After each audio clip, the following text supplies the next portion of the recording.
Hey guys, welcome to Unit 6, Notes C. Now that we know how to construct balance equations, we're going to see how important they really are. We're going to learn something called stoichiometry today. So stoichiometry is very similar to dimensional analysis. We're going to be going through conversion factors, but we're going to have a new conversion factor that comes from our balanced chemical equations. So now we're going to call this stoichiometry anytime you have our new conversion factor, which is going to be known as the mole ratio. So our mole ratio is going to come from a balanced equation. So if I give you an equation like this one, where aluminum reacts with oxygen, forming aluminum oxide, is this already balanced? No. So we would need to add only coefficients. Remember, you can't change the subscripts. So when we balance this equation, what does this really tell us? We could read this as needing 4 aluminum atoms to react with 3 oxygen molecules to form 2 aluminum oxide formula units. So it's telling me a relative amount of how much stuff reacts with how much other stuff in order to form how much of the new stuff. Sounds very generic, right? How much stuff relative to another amount. So what unit would we use for that, of course? Moles. So we can say 4 aluminum moles is proportional to 3 moles of oxygen, or you could do 2 to 3 or 4 to 2. Any coefficients can be set relative to each other when you use the moles from the balanced equation. So when you do put those coefficients on your formulas, it tells you the amount or moles of the substance, and then we can use those as ratios in order to work a new type of problem in stoichiometry. So the mole ratios are our new conversion factor, and those numbers always come from the coefficients of the balanced equation. It has to be balanced. The kind of problem that I see sometimes is an overextension of this, trying to use the coefficients now in places where they don't belong. Remember that 1 mole is what was equal to 22.4 liters, or Avogadro's number of particles, or the molar mass. All of those 3 things are all equal to 1 moles. Those are the conversions that we were doing in our last unit, Unit 5. We're still going to use those conversion factors, but this time we're going to use another conversion factor also. That doesn't change the original conversion factors. It means we're going to bring in another one, which will be a separate conversion factor. So keep in mind it's always still equal to 1 mole if you're using the conversions from Unit 5. That will never change. All right, so let's look at a problem. And the very first thing you want to do in stoichiometry is construct a balanced equation. So let's look at this reaction. Iron 3 oxide reacts with carbon monoxide to form iron and carbon dioxide. So what would be the formula for iron 3 oxide? Iron plus 3 and oxygen has a minus 2. So when you crisscross that, the formula would be Fe2O3, also known as rust. We're going to react that with the carbon monoxide, mono meaning 1 oxygen, in order to form iron, which is not diatomic, and so we'll leave it alone. And then also forming carbon dioxide, di meaning 2. So here I've translated my equation into formulas. The next thing that I need to do is balance it. So what would be this balanced equation? We need to add our coefficients. So with coefficients, we can construct a balanced equation. Now we're ready to look at one of the math problems. So this question asks how much carbon monoxide, one of our reactants, is required to react with 25 particles of Fe2O3. So it's asking if it takes 3 times more carbon monoxide than it does iron 3 oxide, then how much of that would that be? We can actually set this up with our mole ratio. So 25 particles, 25 pieces of Fe2O3. Generically speaking, I'm just going to call that a mole. So if I have 25 amounts of iron oxide, I can now put my moles of Fe2O3 on the bottom. This should seem a little familiar. Whatever we start with, those units go directly on the bottom. And then what do I want to go to? I'm being asked about how much CO2. So again, when you're just generally comparing amounts of one thing to amounts of another thing, we're talking moles here. But this is going to be moles of carbon monoxide. Okay, so now where do the numbers come from whenever you have mole versus mole? mole versus mole of two different substances, this is our new mole ratio. And the mole ratio numbers always come from the coefficients of the balanced equation. So for carbon monoxide, the coefficient is 3. For the iron 3 oxide, when there's not a coefficient, we would know that to be 1. So I'm going to set that proportional to 1 mole. So what is 25 times 3? Of course, 75. And that's how much, so we'll just stick with moles, carbon monoxide would form. Or you could say that is a molecule, 25 molecules of carbon dioxide. Just think about this without the math. If one Fe2O3 reacts with 3 carbon monoxides, and I got 25 of this guy, I would need 3 times as many of that guy. So if this is 25, that has to be 75. The math is going to get much harder, so I want you to get used to showing your work out like this. If we're starting with Fe2O3, then we've got to put Fe2O3 on the bottom and then convert to the carbon monoxide. So this is our first way to use the mole ratio. All right, so let's look at some harder problems here. Ones that have other conversion factors as well.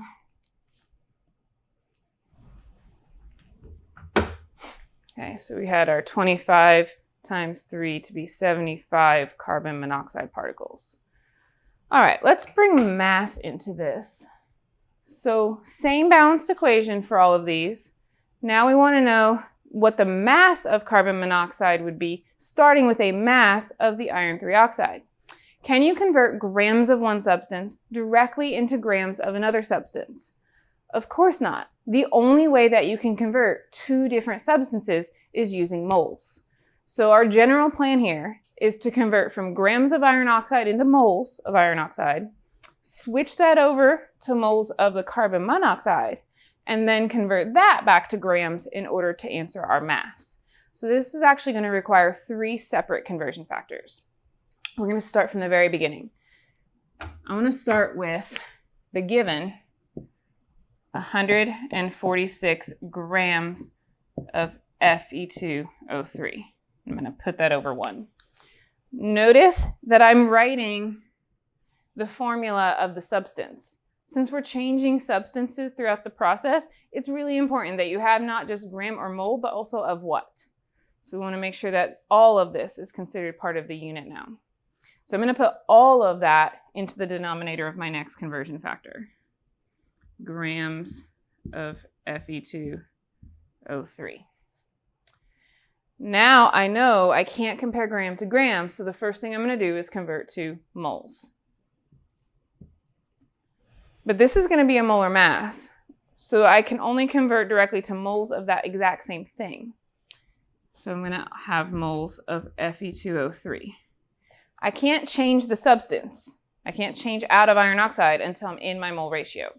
So let's go there next. Mole of Fe2O3 is on the top, so I'm going to put mole of Fe2O3 on the bottom.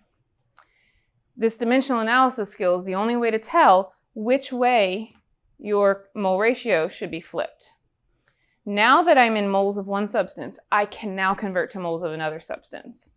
So I'm going to stick with moles, but now my other substance. And so what were we trying to find? The mass of carbon monoxide. But I can't go to grams yet. It has to be mole to mole. But now I at least know what my substance is. So I've got my moles of CO. Problem is, it asked for mass. So I'm going to get rid of the moles, again by putting it on the bottom. Mole of CO. And now I can convert to grams of CO. Okay. Now when I go to put in numbers, I want to first identify my mole ratio. So your mole ratio will be the only one which has mole in 2 places. That has 2 moles. Mole to mole, a ratio of moles, right? That conversion factor and that conversion factor only will come from the balanced equation. So what was my coefficient for the CO? A 3. And what is my coefficient for the Fe2O3? Just 1. That is the only place you can have a number other than 1 for moles. outside of that mole ratio, I'm going to go ahead and plug in 1 mole because I know 1 mole was equal to your molar mass, 22.4 liters at STP, or your Avogadro's number of particles. So whatever I'm equal to a mole here, it'll be 1 mole. It's only in the mole ratio. Just because there's 3 carbon monoxides, I'm not going to double the molar mass here. I've already got that taken care of right here. So we wouldn't want to do that twice. So this is still the molar mass of just 1 carbon monoxide, and this is the molar mass of just 1 Fe2O3, no matter what the coefficients are, because the coefficients only go here. So now let's go ahead and get into the molar masses so we can plug in some numbers here. So I want to calculate my molar mass of the Fe2O3. So I'm going to take my iron, which is 55.85, and have that twice, and then I've got my oxygen, 16 even, 3 times. And so I'm going to add all that up and plug in for the molar mass of the iron 3 oxide. Then for my carbon monoxide, my carbon is 12.01 and my oxygen's a 16 even. So I'm going to add all that up and plug that in for the carbon monoxide. So then that will allow me to get my molar masses plugged in, and I would have all of my numbers set up here. So before I go into actually solving the math, I want to point out a couple things. With the units, the unit gram and the substance have to be exactly the same to cancel. Gram and iron oxide. So yes, they cancel. The other thing is, notice when I convert gram to mole, I have the same substance. If I'm converting substance, it has to both be in mole. So you can think of this as only being able to change one part of the unit at a time. So here I've changed gram to mole, but kept my Fe2O3. That entire thing is exactly the same down here, so it'll cancel. Here I've kept mole to mole so I can change my substance. Now I have moles of carbon monoxide, which is exactly the same, moles of carbon monoxide, so I can cancel my unit again. And since I'm keeping carbon monoxide the same, I can go from mole to gram. So that's how the units kind of work out, and in the end, I will get grams of carbon monoxide. Now we want to make sure that that is what we were looking for, and all of the other units completely 100% cancel out. Grams of carbon monoxide will give me the mass of carbon monoxide, which is what I was looking for, so I know I've set this up correctly. Now I want to put it into the calculator. 146 divided by our molar mass times 3 and times the molar mass of carbon monoxide. Let's see what we get.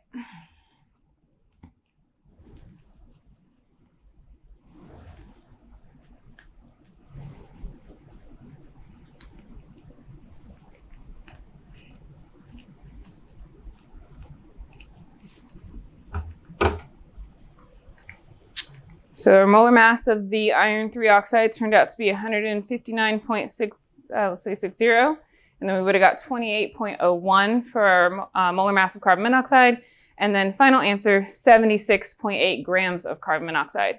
Notice I started with 3 sig figs, and so my final answer also has 3 sig figs, 76.8 grams of carbon monoxide. Let's try one more. Again, same exact equation, so it saves us from having to do that again. This time we're going to start with 8.65 grams of carbon dioxide. So the given will go first.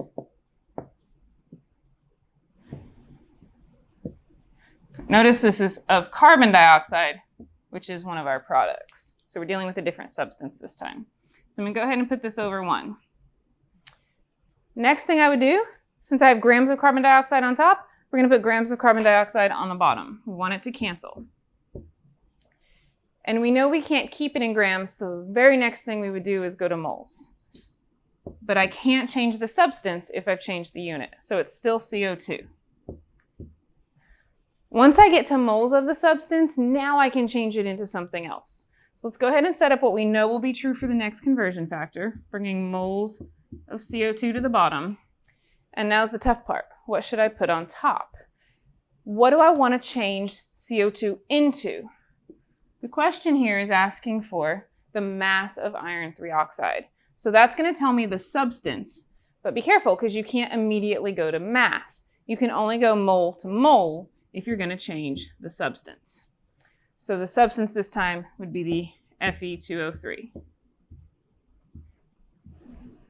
And since I know I want mass and not moles, I'm going to go ahead and bring the moles of Fe2O3 to the bottom. And then now that I have Fe2O3, I can change from moles to grams. Grams of Fe2O3. I would advise setting up your mole map, your unit map, before you start to plug in numbers, and then kind of take a step back and think, what numbers should I plug in first? And I would go with your mole ratio first, so you don't accidentally put it somewhere else. Identify where it is that you're going from mole to mole. The mole ratio numbers always, always, always come from balanced equation. So again, we want to find our coefficient for the Fe2O3, which is 1. And now I have moles of CO2 over here, which is 3. But notice how this time the 3 is on the bottom, and we have our 1 iron oxide on top. That's because we were coming from carbon dioxide. So you got to use that as dimensional analysis skills in order to figure out which way your mole ratio goes, so you don't put it upside down. Once you've got that figured out, you go and you steal your coefficients and your mole ratio is all set up. Once you figured out that mole ratio, you're going to want to go ahead and put your 1 moles in your other conversion factors. Those are always 1 mole. You're not changing anything from the unit 5 conversion factor, you're just adding in a new one. So now that we have grams, we know 1 mole is equal to our molar mass. So here we need to find the molar mass. And from the last question, we already know this molar mass was 159.60. Now we need to find the molar mass of carbon dioxide, which will be a little different than carbon monoxide because it has that extra oxygen. So here you're finding 12.01 and 16 times 2 for your carbon and your 2 oxygens to plug in for your molar mass here. And then you should be ready to solve the problem. Before you type anything in the calculator, check your units. Grams of carbon dioxide, grams of carbon dioxide. Let me use a different color here, sorry. Grams of carbon dioxide and grams of carbon dioxide. If both are the same, it cancels. Mole CO2, cancels. Mole iron oxide, cancels. Gram of iron oxide doesn't cancel. So that'll be the units for the final answer. Is that what we wanted? Is that what it asked for? Mass of iron oxide, grams of iron oxide. It matches, so we know we have it set up right. Now it's just a battle between you and the calculator. We got to get this all in one step at a time and see what our final answer is. So go ahead and start punching that in.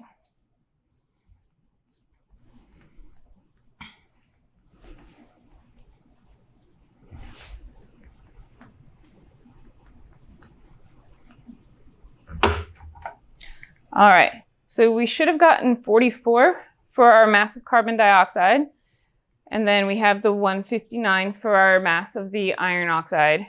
And then when you actually do this entire conversion in your calculator, we get a final answer of 10.5 grams of Fe2O3. Check your sig figs, 3 to start with, 3 in the end. It only depends on the given, so we want to make sure we round to 10.5. And that'll be our final answer for our last question.